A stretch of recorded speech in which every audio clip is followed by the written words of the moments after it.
ప్రభుత్వాలు ఎవరు మారినా తమ తమ కార్యకర్తల్ని నాయకుల్ని పోషించడంలో తప్పు లేదని ఆయా పార్టీల నాయకులు భావిస్తుంటారు.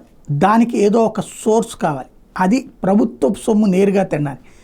అలాగే గతంలో డిజిటల్ కార్పొరేషన్, ఫైబర్ నెట్ ఈ రెండింటి వాడారనడానికి సాక్ష్యం తాజాగా బయటపడింది. జగన్ అలాగే 5 సిఫార్సులు, భారతి 5 సిఫార్సులు, అవినాష్ 115 సిఫార్సులు, విజయసాయిరెడ్డి 15, మిథున్ రెడ్డి 25, మధుసూదన్ రెడ్డి 75, ఎంపీలు ఎమ్మెల్యేలు ఒక్కొక్కరు సగటున 2 నుంచి 3 ఈ సిఫార్సులు తీసుకుని వీళ్ళందరూ కూడా ఏపీ ఫైబర్ నెట్లో ఉద్యోగాలు ఇచ్చారు.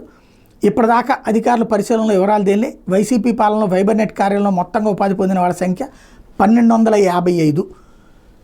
ఇందులో విశేషం ఏంటంటే పర్మనెంట్ సిబ్బంది 3 అయితే అవుట్సోర్సింగ్ సిబ్బంది 1360 మంది. 2019 నాటికి ఏపీ ఫైబర్ నెట్లో ఎండీతో కలిపి శాశ్వత సిబ్బంది 3 మాత్రమే ఉన్నారు. వైసీపీ అధికారంలోకి వచ్చిన తర్వాత కాంట్రాక్ట్ అవుట్సోర్సింగ్ విధానంలో నియామకం పొంది ప్రతి నెల జీతాలు తీసుకున్న వాళ్ళ సంఖ్య 1360. ప్రతి నెల 4 కోట్లు జీతాల రూపేణా సంస్థ చెల్లిస్తుంది. ఆ జాబితా ఆధారంగా ఎవరెవరు ఎక్కడెక్కడ పనిచేస్తున్నారనే వివరాలను ఇప్పుడు అధికారులు సేకరిస్తున్నారు.